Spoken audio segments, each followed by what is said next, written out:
Ford Raptor 2019 model, galing po ito ng Cebu City, baligi karga na po ito ng 2 truck papunta rito. Alam nyo kung bakit? Dahil ang buong transmission nito ay pinalabas na at gipisa-pisa na rin. Ang history pala nito mga katidiki, pinalitan na ng rebuilding kit, CDF drum at transmission filter. Kaso lalong humihina ang panglawas nito, kaya dinala sa inyong albularyo para ipasilip ko no. Kaya hindi na tayo magpadugay-dugay pa diring dapita. As you can see, sinilip ko muna ang batikon sa pinakadulo nito at dito ko na rin gibahig-bahig ng grupo-grupo at yung mga ibang batikon dyan, iwan ko kung anong mga pangalan yan.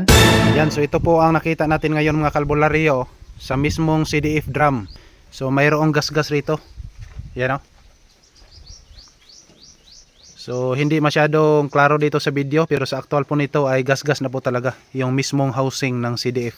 At kahit palitan pa natin ng seal, magkakaroon talaga ng leaking dahil sa gas-gas na yung surface dito. Kumbaga hindi na po pantay. So magkakaroon talaga ng pressure leak dito mismo. Bitaw. Kaya hindi nakatiis ang aking kasama. Yun So kumuha agad ng pangpalit nito. Kana, matik dritso. At may napansin din tayo sa ibang lastiko rito. Yan So naputol rin. Kaya reminder lang po sa mga kapwa ko manghuhula. Dapat doble ingat po tayo pagka ganito. Dahil sigurado po ako na papawisan talaga tayo ng maraming singot. Pag sakali na hindi umubra ang pag-sit up natin sa ganitong trabaho. Bitaw. Fast forward tayo. Pagkatapos kong ipaslak ulit ang lahat na lamang loob nito, di ko na lang pinakita sa inyo mga kaalbularyo kung paano ko yan gipaslak isa't isa, cause I'm sure maugmaan gyud ta. At pasensya na pala kayo sa nakita nyo dahil ang totoo sa panahong ito wala pag yun ko kapaniod to. Klaruhak istorya. Klaruhon tani oy. Gibanatan agad sa mga warrior natin rito. Kunting higda-higda lang sa lapok, bahalag mga tonok. Ay da, okay ra na oy, basta paldo mampun. Bitaw.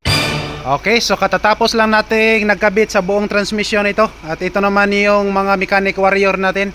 Okay na kani kay Rerbeng? Huwag tanga panuhot rin. May na pagkahilot? Klaruha po na. So subukan lang muna nating i-road test para makita natin kung nawala na ba yung mga panuhot rito. Yan So pansin talaga natin ngayon mga kalbularyo ay napaka-smooth na ang shifting sa transmission ngayon. So lakas-lakasan muna natin ng kunti. Okay, so 100 na po ang speed natin ngayon at mayroong nag-cruising po dito kaya huminto-hinto po tayo. At ngayon burak na naman tayo ulit. Okay, so 100 na naman ang takbo natin. Problem solved na naman po tayo rito. So ganyan lang po ating ginagawa once again. Maraming salamat po sa inyong panonood. As always, to God be all the highest glory. Daghang salamat. Babo.